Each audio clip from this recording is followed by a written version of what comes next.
Olá, pessoal! Vamos a mais uma aula de exercícios, testes suplementares em preparação para os vestibulares das escolas militares.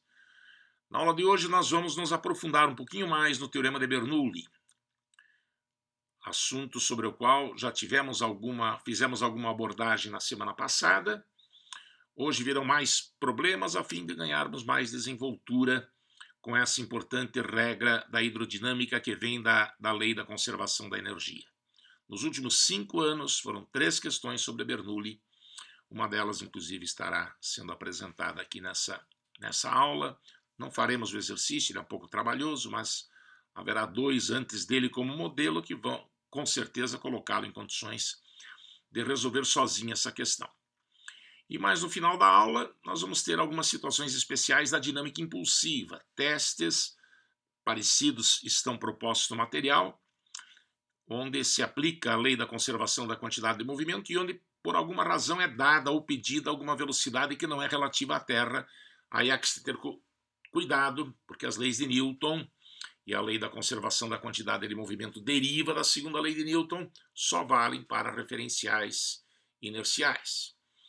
Então, como a regra da cadeia foi vista lá no começo do ano, é bom nesse momento nós a resgatarmos e nos familiarizarmos de vez com esses 2 assuntos que agora irão aparecer combinados. Vamos lá então, primeira questão sobre Teorema de Bernoulli. Um tubo em U atua como sifão de água. A curvatura do tubo está 1 metro acima da superfície da água, conforme a figura. E a saída do tubo está 7 metros abaixo da superfície livre, portanto 8 metros abaixo do ponto mais alto do tubo.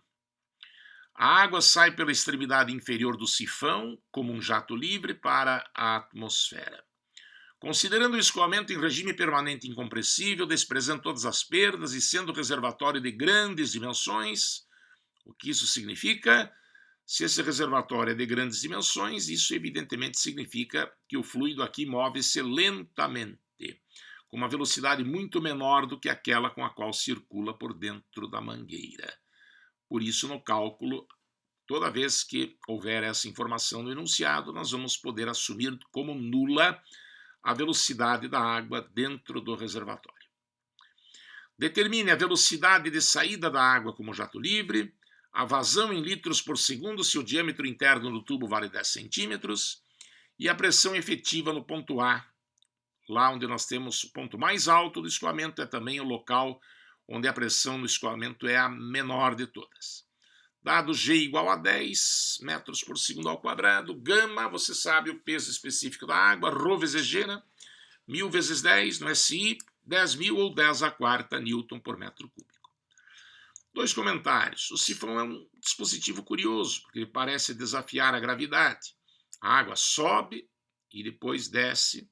Podemos assim drenar um tanque de gasolina, por exemplo. Certa ocasião eu fui até Morretes comer um barreado. Após o barreado, ainda fomos até o rio, pescar um pouquinho, e ao retornar para Curitiba eu percebi que não teria combustível suficiente para subir a serra.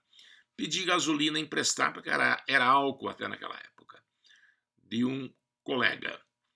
Eu tinha uma mangueira, coloquei a ponta da mangueira dentro do tanque e, aspirando como se fosse tomar gasolina de canudinho, mas sem permitir, é claro, que a gasolina entrasse na minha boca, fiz com que a gasolina subisse na mangueira, coloquei a extremidade inferior abaixo do nível do reservatório do tanque de gasolina do carro, tampei a extremidade inferior com o dedo e depois a ponta da mangueira foi colocada num balde, num galão, para posterior transferência do combustível para o meu automóvel. Como pode isso? Um desafio à gravidade, o líquido subir. É a diferença de pressão, né? Quando você aspira refri de canudinho, você succiona, você provoca uma queda de pressão na parte superior do canudo e, na verdade, é a pressão atmosférica que acaba empurrando o líquido para cima. E daí para baixo a gravidade se encarrega. A velocidade dentro do cano, lembra, é constante, apesar de haver subida e descida. justamente para se respeitar a equação da continuidade, né? A1V1 é igual a A2V2, você sabe, a vazão que passa por aqui passa por lá também. Como a seção da mangueira é constante, o diâmetro é sempre de 10 centímetros, então V1, velocidade de entrada da água no cano, vai ser igual à velocidade de saída. Um outro detalhe que não é contemplado no problema, ou pelo menos não foi colocado explicitamente, a pressão lá no ponto mais alto da mangueira é perigosamente baixa. Ela não pode ser baixa demais, porque senão pode provocar vaporização do líquido, desde que a pressão caia abaixo da pressão máxima de vapor. Mesmo em temperatura ambiente, o líquido poderá ferver, mesmo a água. Quando isso acontece, há interrupção do fluxo, o sifão deixará de funcionar. Por isso que é interessante sabermos calcular a pressão naquele ponto, a fim de depois compararmos com o valor da pressão máxima de vapor daquele líquido, consultando uma tabela, e assim teremos certeza de que não haverá vaporização. Então vamos lá, para calcular a velocidade de saída da água, nós vamos aplicar Bernoulli entre os pontos 1 e 2. Considere um ponto da superfície livre da água, fora do cano, e 2, um ponto do fluido na saída pela ponta da mangueira. Você lembra de Bernoulli? Vimos no encontro anterior. Z mais P sobre gama mais V quadrado sobre 2G é uma constante. Z é cota. Nós vamos escolher como referência o nível mais baixo, no caso o nível do ponto 2. Por isso Z2 vai se tomar como 0. Consequentemente Z1 vai ser 7. Claro, o ponto 1 estará 7 metros acima do nível de referência. Esse 7 naturalmente vem de 8 menos 1, conforme também consta no enunciado. Z1 vale 7, P1 vale 0, porque é a pressão atmosférica. Na escala efetiva, a gente sabe que a pressão atmosférica vale 0. Você perguntaria, mas como? A pressão atmosférica não é em torno de 10 a quinta pascals, mais precisamente 101.300 pascals? Um dia eu falei. Isso na escala absoluta, é aquela escala que considera o vácuo como referência. Na engenharia costuma-se usar mesmo a escala efetiva, onde a referência é a pressão atmosférica. Na escala efetiva, a pressão atmosférica vale 0. Mas você tem liberdade. Se quisesse usar aí o 10 a quinta no lugar do P1, usaria 10 a quinta no lugar do P2 também, né? E daí acabaria simplificando, porque o P2, no caso, também é a pressão atmosférica. A água sai em contato com a atmosfera. Por isso, P1 e P2 valem 0 na escala efetiva. V1 vale 0 por se tratar de um reservatório de grandes dimensões. Ok? Z2 é 0, estamos no nível de referência, P2 é 0, então pressão atmosférica, e V2 aqui estou chamando simplesmente de V, porque a velocidade ao longo de todo o cano é a mesma. 20 vezes 7, 140, raiz quadrada de 140, uma calculadora confirmaria, é em torno de 11,8 metros por segundo. Esse problema provavelmente foi copiado de algum livro de universitário, né, onde se permite o uso de calculadora. Tá? Se fosse no ITA, possivelmente a raiz ficaria indicada ou seria a raiz de um quadrado perfeito. A vazão a gente calcula por Q igual a A vezes V. Lembra a aula anterior? Vazão é volume sobre tempo, mas também é área vezes velocidade. Frequentemente a área é representada pela letra S. Eu costumo dizer que essa é uma fórmula fácil de ser guardada, é fácil de ser vista, afinal é uma fórmula que se vê. Fica assim fácil de guardar quando A é S. Mas pode ser também Q igual a A vezes V, é claro, se quisermos chamar a área de A. A área do círculo, πr ao quadrado, se o diâmetro é 10, o raio é 5 centímetros em metros, dividindo por 100, 0,05 ao quadrado, vezes V, que acabamos de calcular, 11,8. O resultado dessa conta, 0,0927 metros cúbicos por segundo. Como cada metro cúbico equivale a 1.000 litros, multiplicando por 1.000, você terá 92,7 litros por segundo. Veja como é grande a vazão desse líquido. Isso ocorre justamente por ser grande o desnível. 7 metros, né? É considerável, uma mangueira comprida, essa que você tem aqui, claro. Quanto maior o desnível entre a superfície livre do líquido e o ponto por onde a água sai, maior a velocidade, também maior a vazão. E para calcular a pressão no ponto A, aquela que não deve ser excessivamente baixa, você procede da mesma forma como no item A. Aplica Bernoulli agora entre o ponto 1 e o ponto A. Eu agora escolho como nível de referência o nível D1, por isso que eu coloco o Z1 igual a 0 e o ZA igual a 1. Tá? Você tem liberdade, é claro, ao aplicar Bernoulli, de escolher o nível de referência onde quiser. E entre os dois pontos com os quais você trabalha, a gente sempre escolhe, né, o nível mais baixo como nível de referência. P1 vale 0, pressão atmosférica. V1 vale 0 também, pois o reservatório é de grandes dimensões. ZA, cota do ponto A, é 1. PA é o que eu quero saber sobre gama, que vale 10 a quarta, mais VA ao quadrado, vimos há pouco, é 140, a velocidade é a mesma ao longo de todo o cano, toda a mangueira, sobre 2G, 2 vezes 10, 20. 140 por 20 dá 7, mais 1 dá 8, então PA sobre 10 a quarta vai ser menos 8, passando para o outro membro, logo PA igual a menos 8 vezes 10 a quarta, menos 80 mil ou pascals, né? Ou menos 80 quilopascals. A pressão efetiva negativa significa que é uma pressão menor do que a atmosférica. Se você quisesse essa pressão na escala absoluta, você iria somar com a pressão atmosférica, certo? Somar com 100 mil pascals, mais ou menos é quanto vale a pressão atmosférica. Ok? Caso fosse pedida a pressão na escala absoluta. Aqui ela foi pedida na escala efetiva, então é assim mesmo que a gente responde. Ok? Então o problema do sifão é mais uma aplicação do teorema de Bernoulli. Na semana anterior foi o tubo de Pitot e assim muitas outras aplicações, bocal convergente com inclinação, né? São situações em que você pode então por Bernoulli relacionar pressão com velocidade com cota. E o ITA tem pedido isso. Antigamente caía tipo uma questão a cada 5 anos, mais ou menos assim era essa a frequência. Tá? De alguns tempos para cá tem caído com mais frequência, tá? A ponto de eu ter identificado já 3 questões nos últimos 5 anos. Na verdade, nesta última década, as questões parecem ter se intensificado. Daqui a pouco vamos ver uma das questões recentes do ITA sobre Bernoulli também.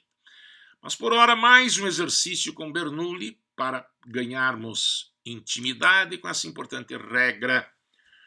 Um jato de água emana verticalmente para cima de um orifício circular de 25 milímetros de diâmetro, com velocidade de 12 metros por segundo, como indica a figura.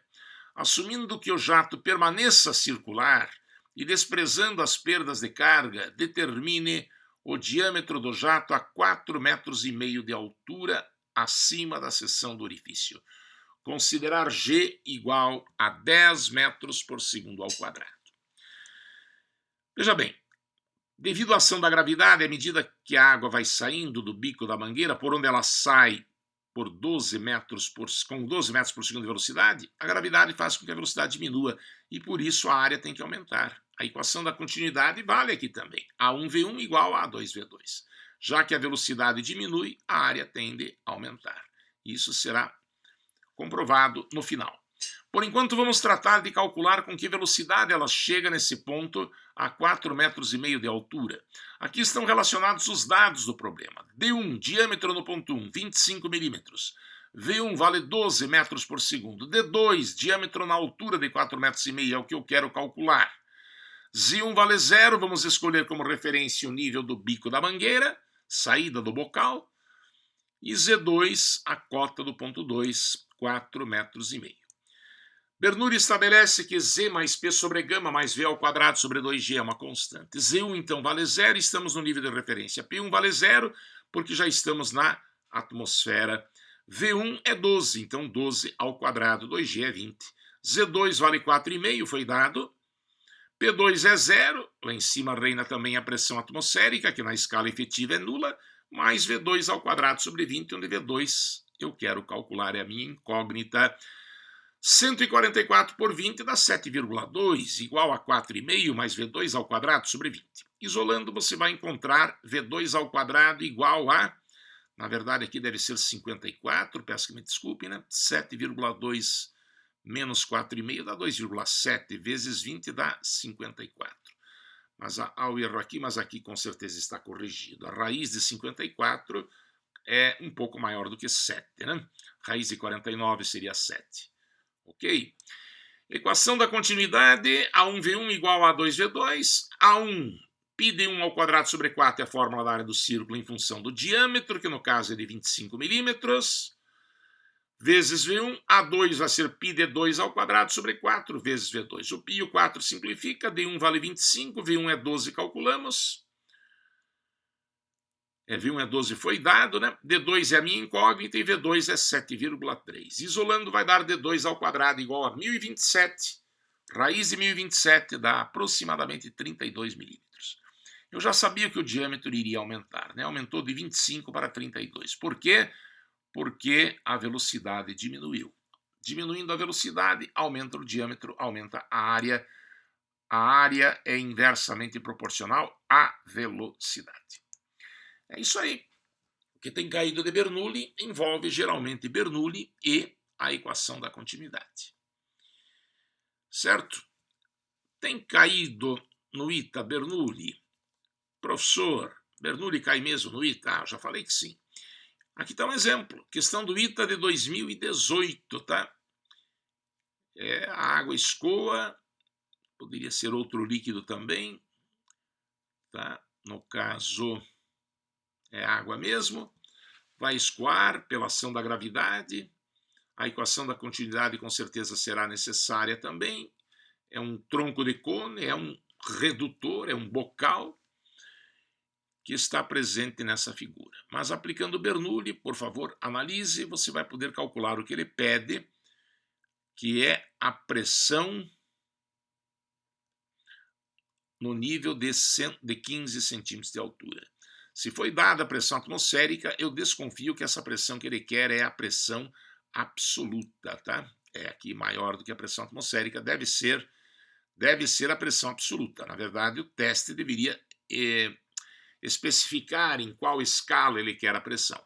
Mas você pode fazer como você fez há pouco, calcula a pressão efetiva e no final soma com a pressão atmosférica. Ou já trabalha logo com a pressão atmosférica, né? Lá em cima e lá embaixo a pressão então seria não zero. Se você preferir trabalhar na escala absoluta, use 100 kPa, ou seja, 100 mil pascals ou 10 a quinta.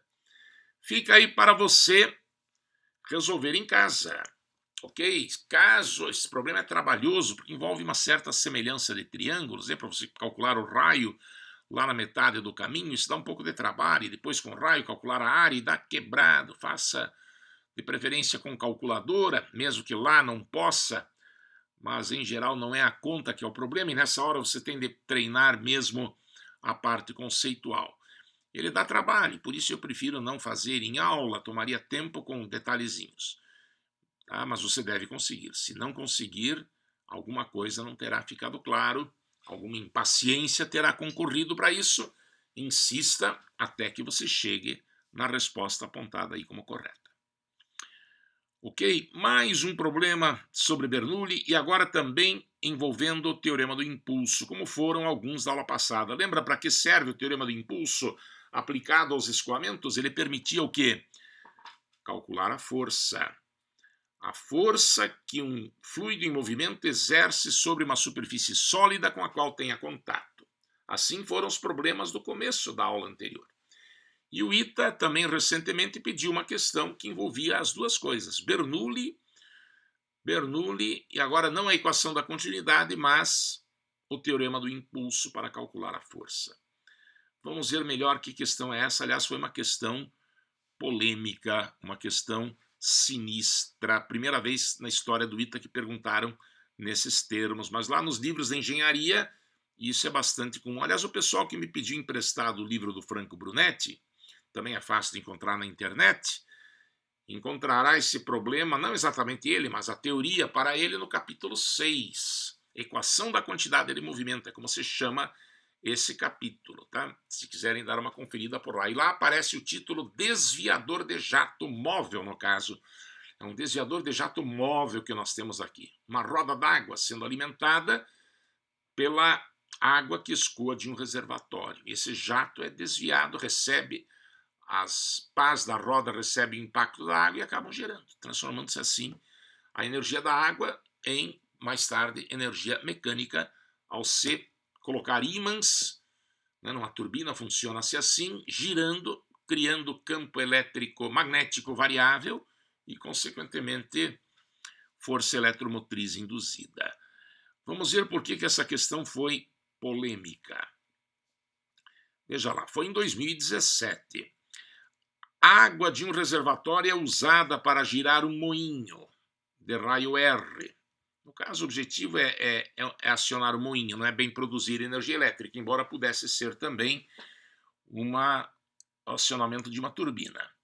Com velocidade angular ômega constante, graças ao jato que flui do orifício de área S, situado a uma profundidade H do seu nível, com o jato incidindo perpendicularmente em cada pá, com choque totalmente inelástico, quer dizer, a água bate na pá e passa a assumir a mesma velocidade dela, e ela não é zero, embora a princípio pudéssemos até imaginar essa pá parada, mas ele fala em velocidade angular ômega constante, então essa roda está girando, e os pontos periféricos, já que o raio é R, giram com velocidade V igual a ômega R, segundo aquela fórmula da velha da bunda rachada lá do MCU.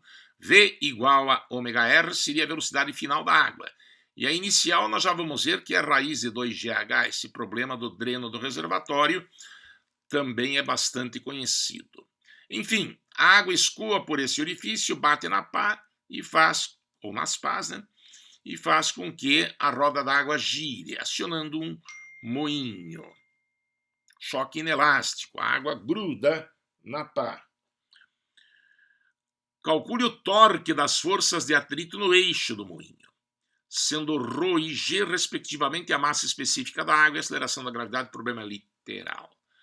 Veja bem, se existe uma força que a água aplica na pá, o movimento deveria ser circular uniformemente variado, né? Como é que o ômega pode ser constante? Quer dizer, movimento, as extremidades da pá fazerem movimento circular uniforme. Justamente porque existe atrito lá no eixo, né, ao qual essa roda deve estar presa. Então o atrito é que impede, depois de algum tempo, da velocidade aumentar. A velocidade aumenta nos primeiros instantes, né, quando a pá, a princípio parada, recebe impacto da água, mas depois de algum tempo ela produz um torque, em compensação o atrito lá no eixo produz um torque igual e contrário para que o giro se dê em rotação uniforme. Essa é a história. Primeiramente, para calcular a velocidade com que a água sai do dreno do reservatório, esse é um problema clássico, mais uma aplicação de Bernoulli. Nós aplicamos Bernoulli entre a superfície livre da água e o orifício.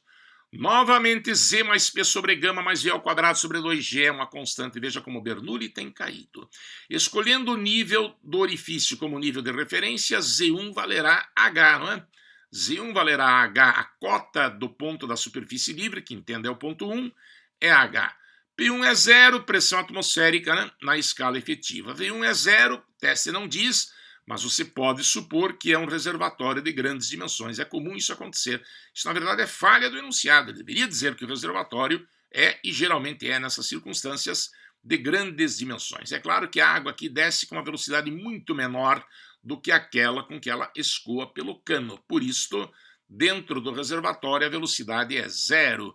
Z2 é zero, nível de saída, P2, pressão atmosférica zero também, mais V2, que eu estou chamando aqui apenas, estou chamando de VO, porque é a velocidade inicial do choque que vai ocorrer depois.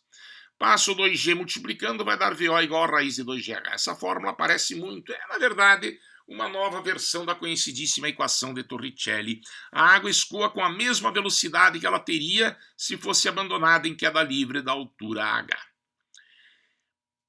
Nós queremos o torque ou momento, não é isso? O torque primeiro da força que a pá aplica, que a água aplica na pá. Tá? Torque ou momento é força vezes distância. Então você vai multiplicar a força pelo raio e terá assim o torque em relação ao ponto de giro. A força é calculada então, como nós já fizemos na semana passada, pelo teorema do impulso. Lembra? I igual a delta Q. O impulso vale Ft. A variação da quantidade de movimento é Q final menos Q inicial. Q final é a quantidade de movimento que uma certa massa de água terá depois de bater na pá. E inicial, naturalmente, antes de bater nela. Então, mv menos mvo. M que multiplica V menos VO. Passa o tempo dividindo, o que é massa sobre tempo? M sobre T. É a vazão mássica, né, definida na aula anterior também, nos conceitos básicos da hidrodinâmica. Representa-se por M ponto. V menos VO é o que fica. E esse M ponto, espero que lembrem, se alguém por acaso esqueceu, por favor, reveja a aula anterior. M ponto vale ρQ. É massa específica vezes vazão volumétrica. V menos VO, então, novamente, é a velocidade final menos a inicial. Assim, ficamos com F igual a ρ, copiando de lá, que continua sendo A vezes V. E aqui entra o charme do exercício. A velocidade aqui tem de ser a velocidade relativa. Confesso a vocês, essa questão foi, na verdade, anulada no vestibular do ITA. Eu mudei a alternativa D para que ela ficasse certa. A pessoa lá do ITA que resolveu esse teste e apontou uma resposta diferente, naquela ocasião, ela considerou a pá parada a princípio. Se a pá estivesse a princípio parada, a velocidade a ser considerada aqui no lugar do V, aqui onde ela entra sempre em módulo, é uma grandeza, a vazão é uma grandeza escalar, né? Ela seria a própria velocidade raiz de 2GH que a gente calculou, porque a velocidade da pá seria zero. Então nós estaríamos calculando a força no primeiro momento. Mas aí não teríamos uma velocidade angular constante, né? Então é preciso que se considere a velocidade relativa num caso como este. Sim, imagine, por exemplo, que uma mangueira tenha o seu jato dirigido para uma parede e que a parede tenha uma velocidade igual à da mangueira no mesmo sentido, de modo que a velocidade da água e a velocidade da parede são iguais. Nesse caso, a água não alcança a parede, concorda? A vazão que chega lá seria zero. Mas se a água vem, digamos, com velocidade 10 e a tábua se afasta com velocidade 1, é como se a tábua estivesse parada e a água chegasse com 9. Esse 10 menos 1 que dá 9, nesse meu exemplo, seria a velocidade relativa. Que por isso eu coloco aqui mais adiante como raiz de 2GH menos ômega-R. Você sabe lá da aula de regra da cadeia. Quando dois móveis se deslocam no mesmo sentido, com velocidades em relação à Terra conhecidas, a diferença das velocidades é a velocidade relativa. Um caminhão a 40 por hora, que vai ser ultrapassado um carro que chega a 60 por hora, o processo se dá como se o caminhão estivesse parado e o carro viesse a 20 km por hora, não é? Então a velocidade que interessa para efeito de cálculo da vazão é a velocidade relativa. E V menos VO, a velocidade final da água, então é ômega-R, isso vem lá do MCU, é a velocidade da pá na sua periferia, menos a velocidade inicial, que é aquela que você calculou há pouco, raiz de 2GH. Tranquilo? Essa é a parte delicada do problema. Alguém lá do ITA achou que deveria tomar a velocidade relativa apenas como raiz de 2GH. Não considerou esse ômega-R porque provavelmente imaginou a pá parada no primeiro momento. Eu confesso que eu próprio, em algum momento, logo depois, 2017, cheguei a fazer esse comentário e acabei chegando naquela resposta que o ITA, a princípio, não havia anulado. Mais tarde, eu me convenci também, né, que deveríamos dar a interpretação de que a pá não está inicialmente parada, porque o enunciado fala que a roda gira com velocidade angular ômega constante. Ok? Então, tem que considerar esse ômega-R aqui. A velocidade, num caso como esse, é um desviador de jato móvel, como eu já falei. Quem quiser se aprofundar, capítulo 6 do Franco Brunetti explica isso direitinho. Tem de ser a velocidade relativa para calcular a vazão que chega no desviador. ômega-R menos raiz de 2GH, então, seria o nosso ΔV. Reparem que esses dois fatores, A menos B vezes B menos A, vai dar negativo, né? Eles têm sinais contrários, por isso eu coloquei um menos aqui. E daí coloquei como se fosse raiz de 2GH menos ômega-R nos dois, que ficaria assim ao quadrado. Veja bem a matemática básica aí. Claro que esse sinal negativo é importante, ele mostra que a força que a água recebe é contrária ao movimento da água. Ao movimento da água. A água está indo para a direita, ao bater na pá, a água perde velocidade porque recebe uma força para a esquerda. É isso que esse sinal de menos significa. E o torque, que é a pergunta, ou momento, vai ser força vezes raio. Nós vamos considerar a força em módulo, o sinal só indica o sentido dela, E vamos observar que o torque produzido pela força do jato deve ser o mesmo em módulo que o do atrito, porque a velocidade angular é constante, né? O movimento não é acelerado. Então é só fazer F vezes R. Em módulo, esqueço menos, então, ρ vezes S, raiz quadrada de 2GH menos ômega R ao quadrado vezes R. Momento é força vezes distância. Essa poderia ser a resposta. Não aparece em nenhuma das alternativas, mas aí foi malandragem, um pouco de sacanagem do cara do ITA lá, porque é possível usar esse artifício, né? Multiplicar e dividir por raiz de 2G ao quadrado. Por fora fica raiz quadrada de 2GH ao quadrado. Por fora eu coloco raiz de 2GH, cancelando a raiz com o quadrado, e por dentro, ao dividir por raiz de 2GH, o quadrado estaria lá em cima, eu teria 1 menos raiz de 2GH. Observe esse artifício. Você multiplicou e dividiu pelo mesmo número e chegou à resposta da letra D. Ok? Vocês encontrarão esse problema resolvido na internet. Vários filmes de YouTube, né? Como é esse nosso também, e também vai para a internet, mas outros cursinhos de São Paulo, tá? E outras pessoas, professores mesmo de física, que como eu tomam a iniciativa de resolver esse problema. Alguns deles ratificam a resposta do ITA, tá? Interpretam então de outra maneira, como se a pá estivesse a princípio parada. Outros fazem como você acabou de ouvir, e, se não me engano, há outras interpretações também, tá? Que eu não me atrevo a comentar agora, provavelmente são inadequadas. Eu arrumei, eu deveria ter mudado aqui, o teste original do ITA não é exatamente este. Tá? Lá foi anulada a questão, certamente porque o autor da questão acabou observando que havia essa inadequação. Mas o recado é esse, tem caído, como não? Tá? Você pretende gabaritar a prova do ITA? Pare com isso, gente, não se perturbe, tem gente aí preocupada, achando que não vai conseguir acertar todas as 10 questões da prova discursiva, todas as N questões da prova objetiva. Frequentemente as pessoas que passam mal acertam metade da prova, a prova é realmente difícil.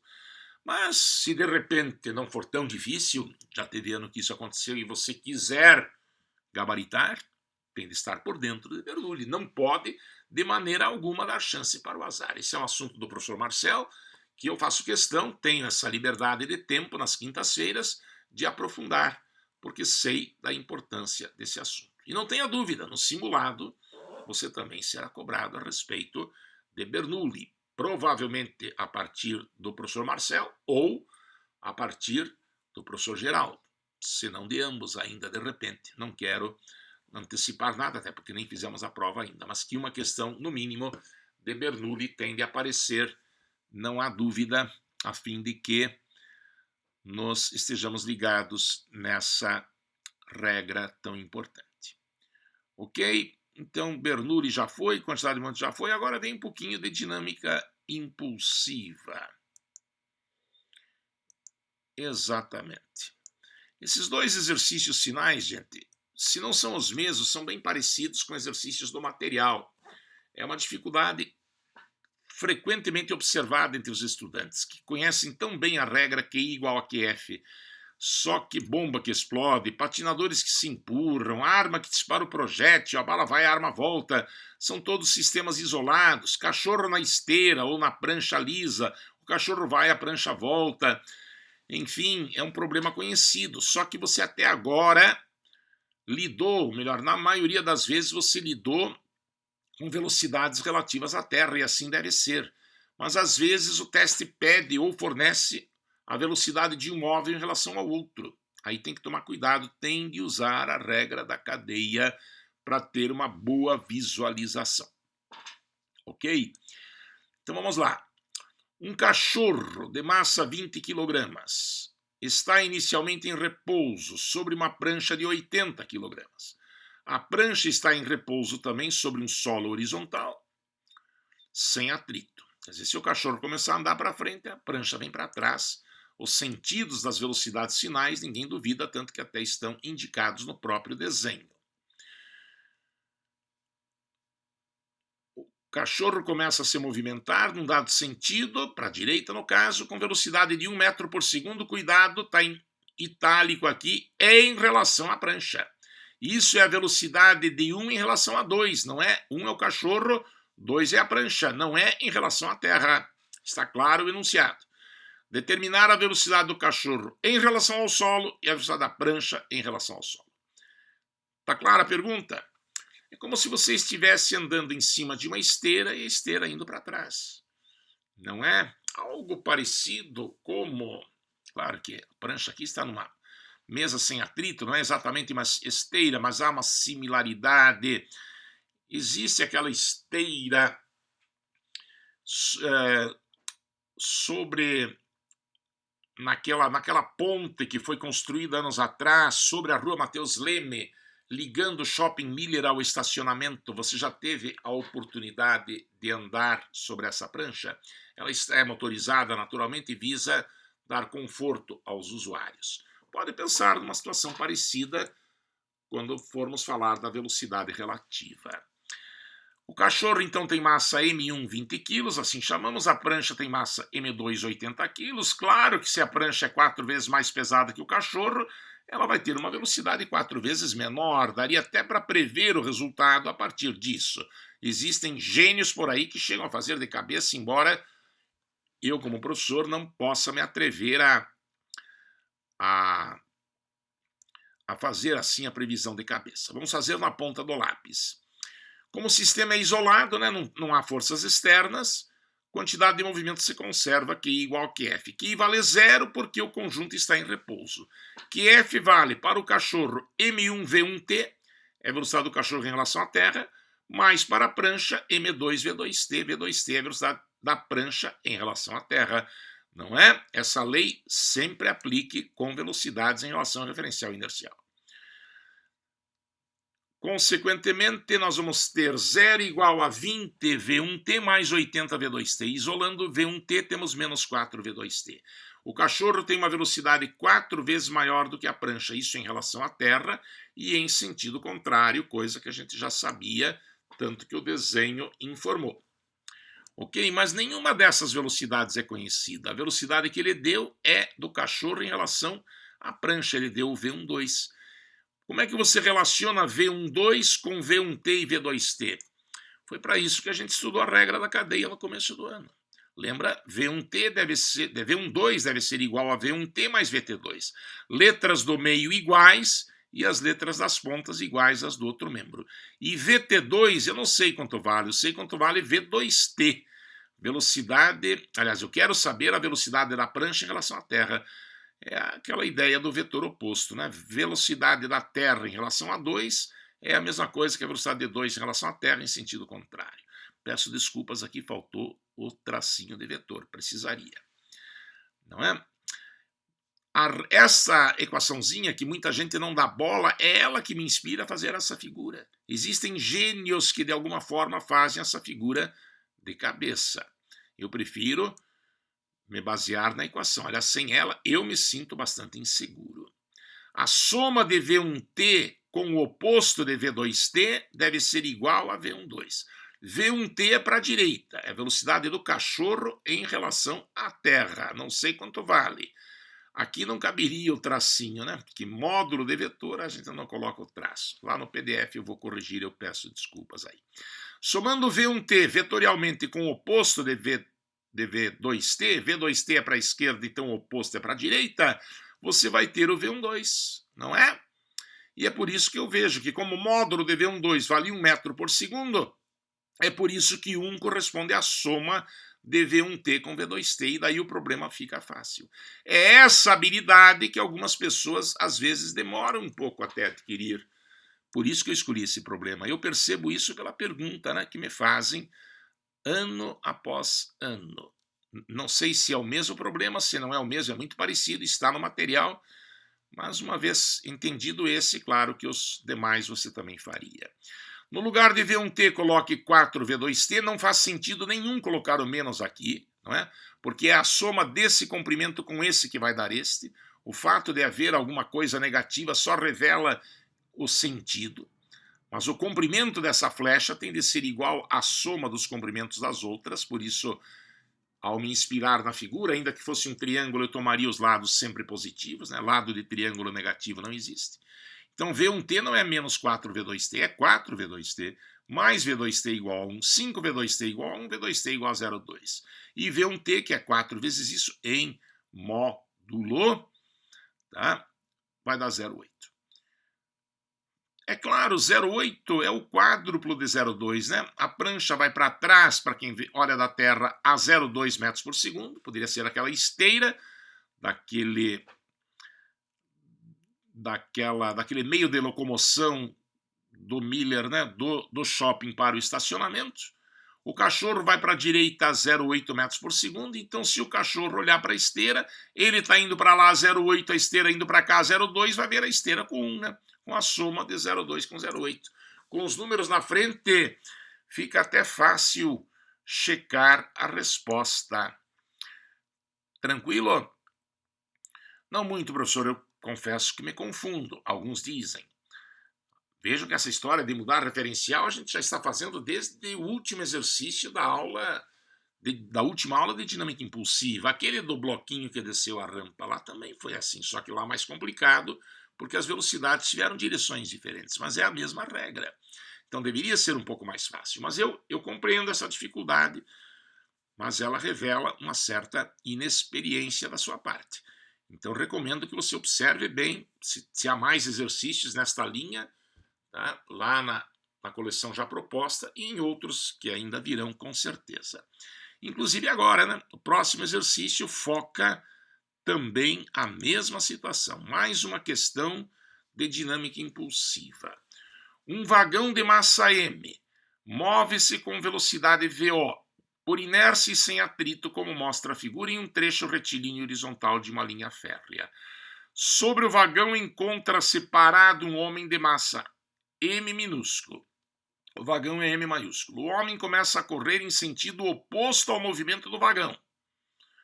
E chegando à extremidade desse, quando animado de velocidade U, em relação ao vagão, aqui queríamos sublinhar, não é em relação à Terra, U é em relação ao vagão, certo? U é a velocidade do homem em relação ao vagão, cai no solo. Determinar a nova velocidade do vagão. Certamente maior que a inicial, né? Gente, para fixar melhor as ideias, vamos pensar, embora o problema seja literal, ele não coloque números, mas é bem provável que a massa do vagão seja maior que a do homem. Pensem deste jeito. Se o vagão está indo para lá com velocidade VO e o homem correndo para cá, e o homem mais leve do que o vagão, é certo que para quem olha da Terra também esse homem irá para a esquerda, embora não tão depressa quanto poderia estar se o vagão estivesse parado. Tá? Bom, o fato é que o sistema é isolado, não há forças externas, nós não vamos considerar aqui nenhum tipo de atrito entre o piso e o vagão. Claro que deve haver atrito entre os pés do homem e o vagão, senão ele não poderia andar, mas é um atrito interno. O homem empurra o vagão para cá, o vagão empurra o homem para lá, é por isso que o vagão ganha velocidade, a velocidade final do vagão será com certeza maior que a inicial. O sistema é isolado, então, levando-nos a escrever QI igual a QF. Para facilitar a notação, chamaremos a velocidade do vagão em relação à Terra, aquela velocidade final dV, é a incógnita do problema, a inicial é VO, e a velocidade do homem em relação ao vagão, não é uma velocidade em relação à Terra, então, que foi dada como sendo U, vamos designar a princípio por VHV, mas ela vale U, conforme foi dado. Como o sistema é isolado, QI igual a QF. Inicialmente o homem estava parado, diz o enunciado. O homem estava parado a princípio. Então tínhamos um conjunto de massa M mais M, velocidade VO. No final, o vagão melhor, com a sua massa Mzão, vai adquirir velocidade VVT, que eu tenho certeza é maior do que a velocidade inicial, e o homem adquire quantidade de movimento M vezes menos VHT, sempre em relação à Terra, né? Quando você aplica a lei da conservação da quantidade de movimento. E por que menos? Porque é claro que o homem estará caminhando para trás, como a própria figura sugere. Eu chamo essa equação de equação número 1. Eu não posso daqui tirar o VVT porque eu não conheço o VHT. Mas eu conheço o U, que é o VHV. VHT se relaciona com VHV pela regra da cadeia, mais uma vez. Vetorialmente, VHV é igual a VHT mais VTV. Eu nem penso muito quando escrevo isso, desde que as letras do meio sejam iguais e as das pontas iguais às que estão do outro lado, isso estará vetorialmente correto. VHT, velocidade do homem em relação à Terra, é o que estou precisando calcular, para poder substituir lá na equação 1. E VTV, pela regra de vetor inverso, vale menos VVT. Velocidade do vagão em relação à Terra é aquela velocidade que nós queremos calcular, né?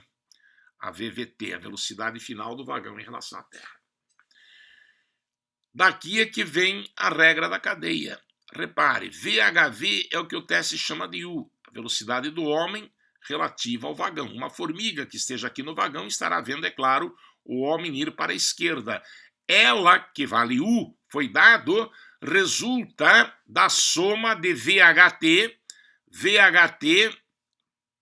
velocidade do homem em relação à Terra que eu estou precisando calcular, da soma de VHT com a velocidade do vagão em relação à Terra em sentido contrário, menos VVT. O vagão estará indo para a direita, em sentido contrário, a gente desenha para cá. E o módulo dessa velocidade é V, é justamente a incógnita que nós estamos procurando. Por isso, então, é no desenho que eu estou me baseando que U é igual a VHT mais V, é o que está escrito aí. Portanto, VHT, que era até há pouco uma incógnita, passa a ser U menos V, agora escrita em função daquilo que a gente quer calcular, que é o V. Isso vai ser levado lá na equação número 1, ficando M mais MVO igual a Mzão V, né? VVT é V, é o que a gente quer calcular, mais M vezes menos VHT, então a gente coloca menos M vezes VHT, que acaba de dar U menos V. Daí matemática básica, né? Propriedade distributiva, MV menos MU, menos com menos mais MV.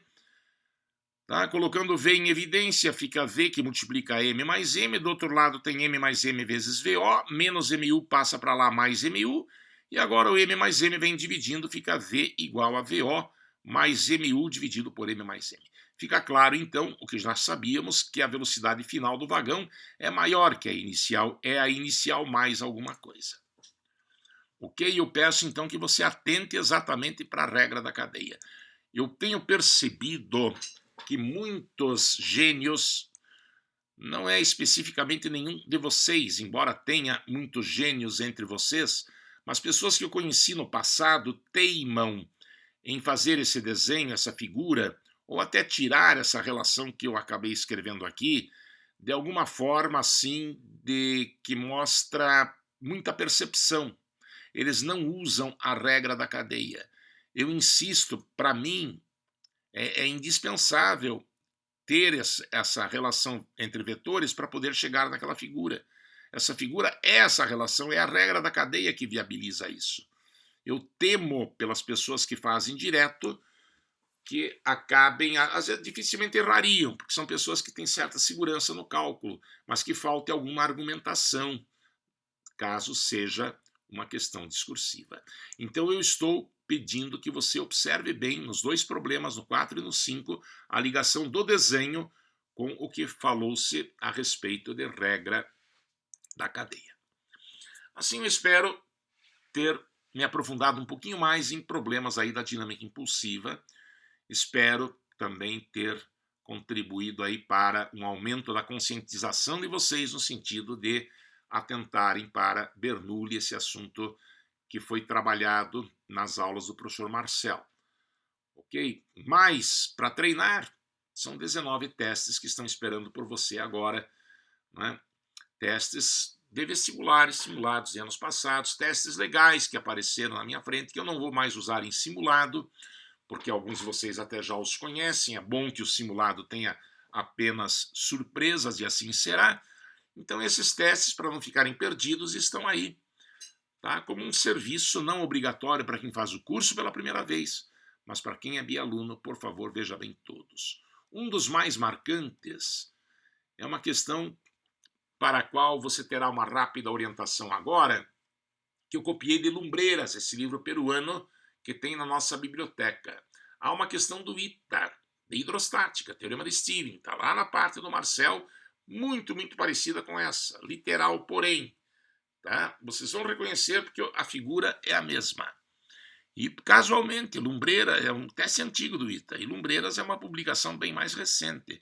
Isso mostra uma afinidade que é muito mais forte do que vocês podem imaginar entre questões do ITA e esse conjunto aí de 3 livros vermelhos grandes, né, que temos na nossa biblioteca. Também neles nos inspiramos para escolher as boas questões para os nossos simulados. Mas eu recomendo aí que você, não digo que faça a todos, mas que se aprofunde onde você sentir necessidade, consultando esse livro. Um desses exercícios, então, que vem de Lumbreiras, é o teste 3. Se eu não me engano, são 19 que eu consegui selecionar especialmente para você. Eu fiz um esforço enorme para escolher os melhores testes, gabaritá-los, colocá-los numa ordem adequada, ou crescente de dificuldade, ou pelo menos separado por assuntos, e um deles é este. Então, por favor, retribua esse esforço que esse seu dedicado professor fez, fazendo esses exercícios. O sistema mostrado contém água, massa específica 10 ao cubo quilos por metro cúbico, entre 2 êmbolos de massa desprezível e de áreas A1 0,6 metros quadrados e A2 0,8 metros quadrados, cujos centros são unidos por um fio muito delgado de 50 centímetros, meio metro então de comprimento. Inexistindo atrito, naturalmente, entre o êmbolo e os cilindros, ou esses 2 pedaços desse conduto, determine a força, a intensidade da força de tração no fio. Esse problema, a maior dificuldade dele é uma situação de equilíbrio, é claro, né? Tudo parado aí, é conseguir identificar as forças que agem sobre os êmbolos e sobre o fio, fazer o famoso diagrama do corpo livre, as flechinhas, que é como a gente começa os problemas de estática. Entenda então esse desenho. Eu aqui desenhei o êmbolo superior, o fio e o êmbolo inferior separadamente. Tem água entre os êmbolos, essa água pesa, por isso ela exerce uma certa força, que eu chamei aqui de F2, sobre o êmbolo de baixo. Me desculpem, aqui eu estou usando na figura uma notação diferente daquela do desenho. Também pretendo corrigir isso no PDF. Mas o que está aqui é dica para o caso do êmbolo de baixo ser o 2 e o de cima ser o 1. Me perdoem, estou notando isso agora, não vou regravar a aula inteira, mas com certeza no PDF que vocês receberão, como sempre recebem, eu adotarei a anotação adequada, familiar com o desenho. Mas o importante é pegar a ideia, eu não vou resolver a questão inteira não. Se o de baixo tiver a área A2, então aqui reina uma força F2 para baixo, com que a água empurra o pistão. E ao empurrar o pistão para baixo, o pistão puxa o fio para baixo, por isso tem tração no fio, e pela lei da ação e da reação, o fio puxa o êmbolo para cima. Claro que para haver equilíbrio, essas duas forças, T e F2, têm que ser iguais, né? Equilíbrio do êmbolo requer isso, já que estou desprezando o peso do êmbolo. E lá no êmbolo de cima, no ambiente entre os êmbolos existe água, e a água está sob pressão. A pressão faz com que a água empurre o êmbolo para cima. Consequentemente, o êmbolo puxa o fio para cima. No fio tem tração para cima. E pela lei da ação e da reação, o fio puxa o êmbolo para baixo. Para haver equilíbrio, T tem que ser igual a F1. Eu provavelmente escreverei F2 para ser fiel à numeração preferida aí no desenho. Tá ok? Comparando essas duas, você concluirá que F1 é igual a F2. F1 vale P1 a 1, F2 vale P2 a 2 pela definição de pressão, né? Pressão é força sobre área, pressão vezes área é força. E você sabe que P2 menos P1, tá? Teria que ser P1 menos P2 nesse caso, né? Tá? Porque embaixo tem mais pressão do que em cima. Aqui o êmbolo de baixo eu imaginei como 2, né? Então, na minha anotação, P2 menos P1 é ρHg pelo teorema de Stevens. Tranquilo? Se você isolar P1 e P2 em função de T, substituindo lá o F por P1 a 1, o F1 o F2 por P2 a 2, com essas equações o problema se transforma realmente em matemática básica. Ok? A intenção, esse é o nosso último slide, A minha intenção foi apenas dar uma ideia sobre como você poderia encaminhar esse problema. Tá? Não deixe de fazer em hipótese alguma. Caiu uma vez no ITA, faz mais de 20 anos, foi no século passado. Tá? Mas questões, esses dias eu vi uma questão de 65 caiu de novo no vestibular do ITA. Em 2009 caiu uma questão que antes havia caído lá na década de 50. Então essas questões às vezes são resgatadas na história do ITA. Ok? Seria isso por hoje. Fica mais uma coleçãozinha de testes para vocês se divertirem. E como a gente tem dito aí nas nossas reuniões live, né, ao vivo, não deixe de se manter focado. É o seu papel, sua profissão é estudante. Estudante para ser universitário em breve. Então é com isso que você deve se ocupar, tá? Sempre se respeitando, procurando descansar, dormir às 8 horas por dia, comendo, fazendo as suas alimentações com calma, mas jamais perder o foco naquilo que é o seu, que é também o nosso objetivo. Ok? Obrigado pela sua atenção, forte abraço, até breve.